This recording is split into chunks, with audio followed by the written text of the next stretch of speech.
Greetings and welcome to the Prime Directive. I'm your host, Jeffico. My co-host as always, Chris. Say hi. Hello. So, Canucks game on, eh? I want to rush through this? Yeah. Star Trek Discovery, Season 5, Episode 6, Bird Planet. What do you think so far? We're doing a Prime Directive episode. Yeah. And ignoring it. And ignoring it, which is standard play. No, I hold Discovery to a higher standard of, hey, Do we? Picard never would have broken Prime No. Wesley, do you know what the difference is between the Prime Directive and your mother? No. I've never violated the Prime Directive. He has, though. So yeah. We got a vial of pure distilled water, and that's not much of a clue unless you know who the scientists are. And I guess Cronenberg tells us who the scientists are. It's funny because I was just complaining. I was just like, how does it know where to transport you? And then boom, she's in the light room, and I was like, you deserve that. Yeah, she got stolen. And include worlds that had severe droughts and would have needed rainwater alternatives. On it. I still find it disorienting myself sometimes. To get used to it. Here I was thinking you were born in here. So Cronenberg, there's definitely something up with him, and I don't think it's even going to get answered in Discovery. Like, there's just too many little things. He's going to be some kind of time traveler or Section 31 thing. We're probably going to figure it out in the Section 31 movie. I have no thoughts or feelings upon that except I like Michelle Yeoh. Oh yeah, she's going to be great, and the things they're going to have her doing are going to be awful. Maybe there'll be some supporting characters in it I like. Pow. Yeah, could be. Maybe. Could be. You never know. It's a movie. We'll survive. We'll live. But yeah, he's got an authentic legal pad. And it can't be 1,000 years old because the paper would have ceased to exist. So I think he traveled back in time and bought that from Staples. Hey, flames go out when there's no air, Chris. I don't think they care about logic. I don't know, man. I don't know about this. Yeah, I noticed that when the vacuum chamber was going down, and I'm like, I guess the flames are just getting low so that when they open the door, they can go whoosh, but like, they probably should have gone off. Yeah.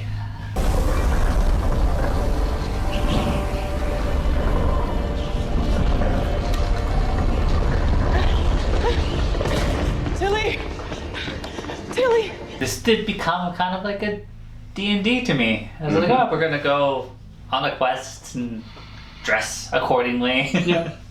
To the bird planet where people communicate in whistles, but our universal translators will cover that. And apparently, like, we're doing the species that looks exactly like human thing again. Hey, you know what?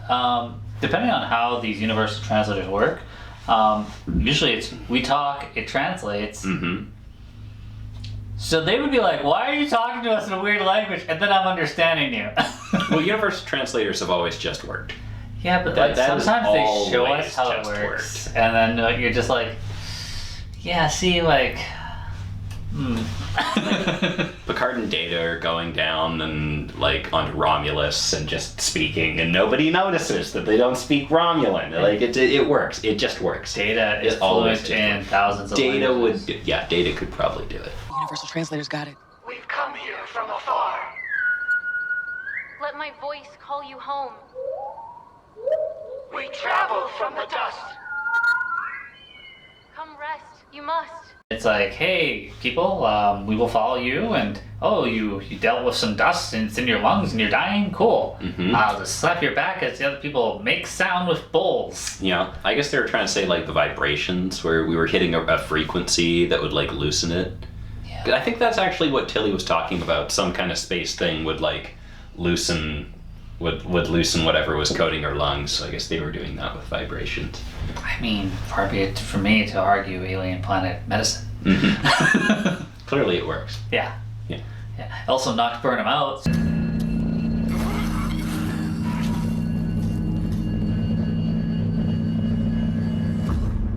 There's this little race they have to do. Yeah. Because they want to get to the summit, and that is the way to the summit. Yes. One thing that was sort of obnoxious was so Burnham's doing her Boy Scout thing, right? Where she's like, the moss is different on this side of the tower. There must be radiation coming from there. And it's like, you have a tricorder embedded in your eye right now. You know, tricorders can sense radiation. She's like, no, the moss. Yeah. She's smart, Chris. They want you to know she's smart. Yeah.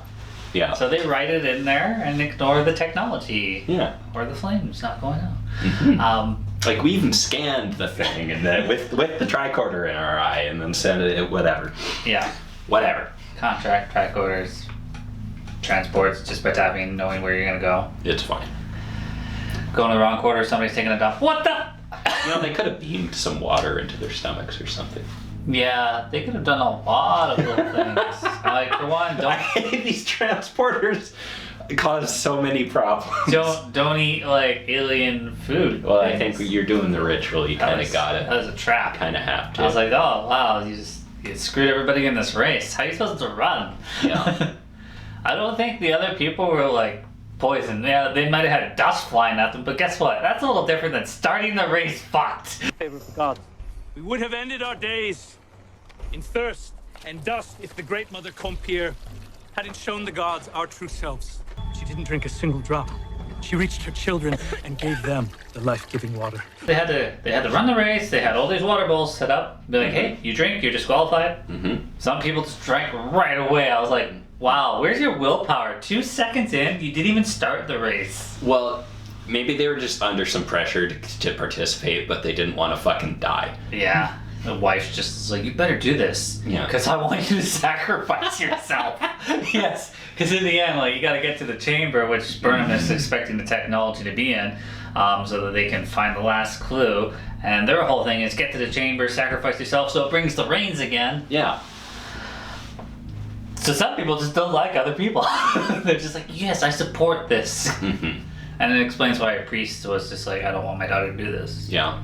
Like, no, Tilly's just like, no, let her do it. Let her die with me.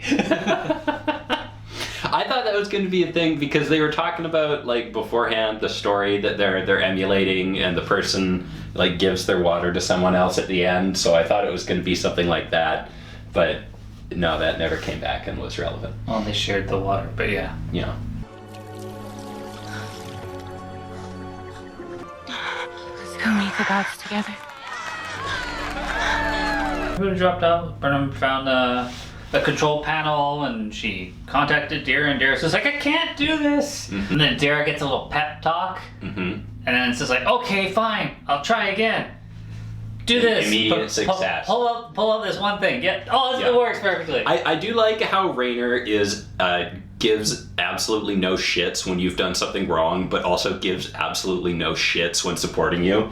It's just like, no, I knew you were prepared for this, so fucking go. Yeah. You are prepared, do the thing. I did like his delivery. Yeah. You're gonna get the same thing from him either way. It just, nope, you are qualified, get up there and do it, I believe in you. Sir, maybe we should get someone with more experience to help support the captain. You're the one who wanted to be on the bridge. I know, but... But nothing. I wouldn't have agreed if I thought you couldn't handle it. You've been second-guessing yourself since that time bug came on board. On the ship, we got some Hugh book bonding. Hugh going crazy. He's like talking to a simulated version of his grandmother. I feel like they said something about this being some kind of therapy thing, and I'm like, this seems really unhealthy. Yeah. I think allowing someone to just have unlimited access to a holographic version of their deceased loved ones is probably not helping them process the loss. That seems backwards to me. Yeah, I mean, I understand Barclay using it, but no, as a doctor who's also a trained psychologist, should know better. Yeah. But she does make a good recipe, apparently. Yeah. And was actually wrong. Yeah. Which is interesting. Usually when we usually when we do these epiphanies, it's just like that we solve it, but no, it's just wrong. I raised you to be a doctor, so you use medical science to figure out what's wrong. You know, it's just like, hey Paul, I need you to do a neurological scan of my brain. Is something wrong? No, nothing's wrong. Nothing's wrong at all. Just scan my brain. Yeah. And then it's like, oh, you got a perfectly good human brain. No, he doesn't.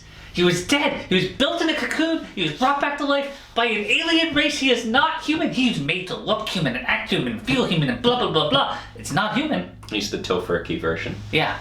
So, like, saying those words is wrong. You have what appears to be a perfectly functional human brain. I would have accepted. Yeah. I would have thrown in yellow can. You have something functionally identical to a perfectly functional human brain. Yeah, but it ain't human. Yeah. From another universe. It's made of spores or whatever. Yeah. So, continues to bother me. No, really. Yeah, could you tell? Well, we've checked for biological, chemical, and genetic anomalies, and turns out you have a perfectly typical, healthy, and rather handsome human brain. Tilly is in the sacrificial chamber. Unfortunately, it's not like Alien vs. Predator where some things come up and be like, oh, we're fucked. Well, it wasn't designed to be a sacrificial chamber. Yeah, well, actually, it sucks out all the air and the people inside of it die. So... Well, yeah, but you're not supposed to be there. Oh, okay. That's not for people. Yeah, I guess the Denobulans didn't Probably wouldn't have do had that. people there. Didn't intentionally be like, hey, like, oh, let's put out some chairs, maybe people... Yeah. I mean, why did they put the candles and stuff in there? I don't think those were Denobulan candles. No, that's just the alien race is just like this. This is where we go, this is what we do, this is how we make it rain. Yeah. You die here, it rains. Yeah. So Tilly's is like, oh my god, I'm hearing a lot of things like sacrifice, Burnham, get me out of there. Fuck. Rocks, guys. It's like a cave in there. We can't transport her out. Every single time. Yeah. One time, we're going to skip another 900 years in the future, and then we're going to solve this problem. We weren't ready yet. Cronenberg knows how to do that. Cronenberg might know how to do that. Discovery status report. Have you been able to get a lock on Lieutenant Tilly? Nothing's working, Captain. Something's scrambling my signal. I think I know why. These walls are solid titanium. Just your transport lock. I was just like, Chris, Tilly's gonna die, Tilly's gonna die. But no. She has to be in Starfleet Academy, the show we're most excited to review. And you just kill the momentum of everything I care. So Burnham breaks the Prime Directive a little bit more. Yeah. And she's just like, there's so many things she could do. They were trying to do Who Watches the Watchers. I really They felt were like trying to do that? I think that's what they were trying to do. Terrible. Did they make the Picard angry? Yeah. They're making the Jeff angry. They made the Burnham angry. It doesn't work because the show already thinks Burnham is God. Are you God? No. I like, if somebody asks you if you're a God, we know. You say yes. Say yes. Yep. And I'm angry. Beam them up to the ship. Be like, oh, this is your planet. Oh my God, you are a God. This is the playbook for how to violate the Prime Directive when they think you're a god. We've done this so many times. Beam them up. Here's your stupid planet. Look at my doors. They just kind of open by themselves. 700 more years of captain's logs. Yeah. To help you understand. It's just kind of open by themselves. Here's my sick bay. Somebody's dying. You see it. It's just. Okay. All right. We're good. We're good. Yeah. Shoot the arrow at me if you must. Yeah. But yeah, she's just like, oh no, we're this. We're from alien races. The Nobulans did this. Like, she's just telling them everything. I'm just like, you didn't have to tell them that much.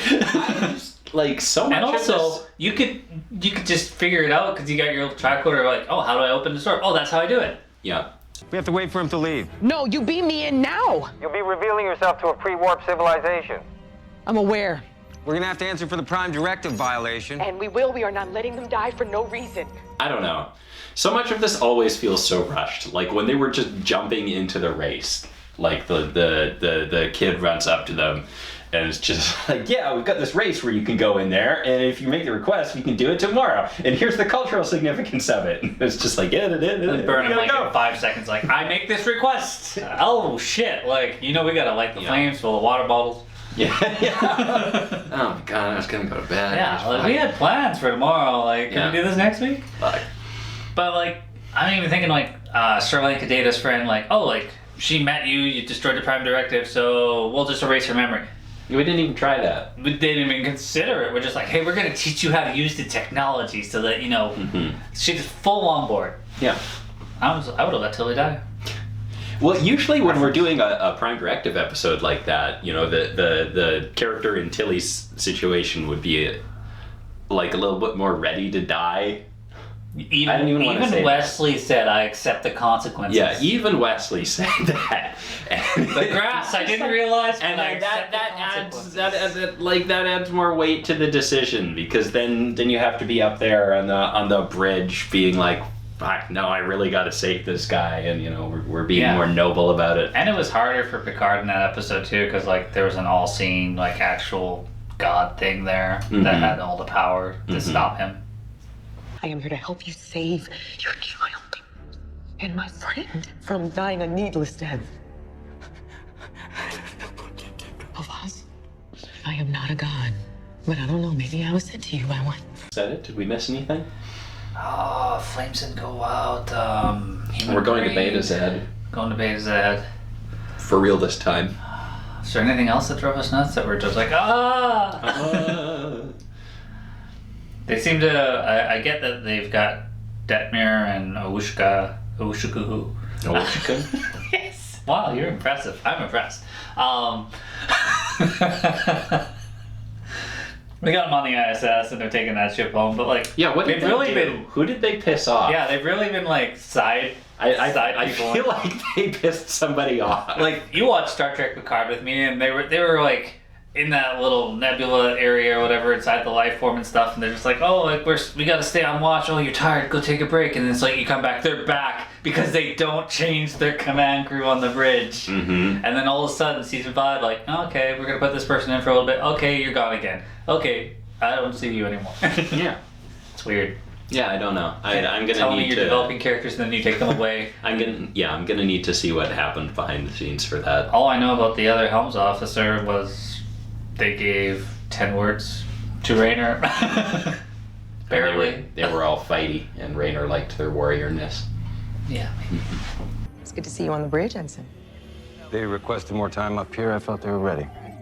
Didn't necessarily mean today. No time like the present.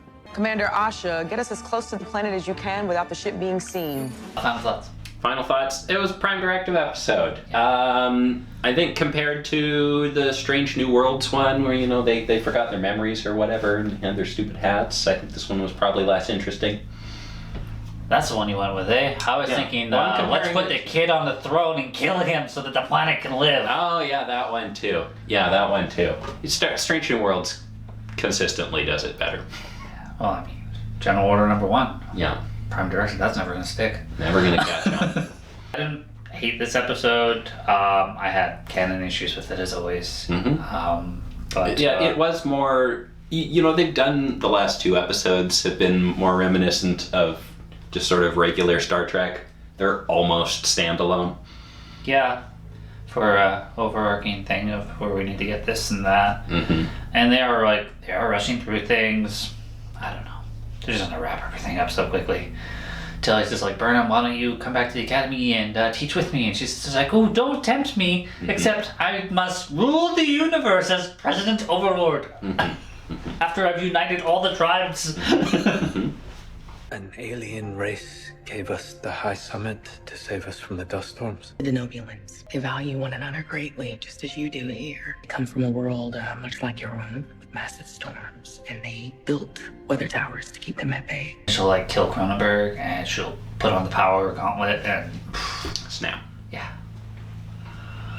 Half of everything, again, dead. Worse than crying when dilithium blew up. Well, guys, as always, thanks for watching. See you next week.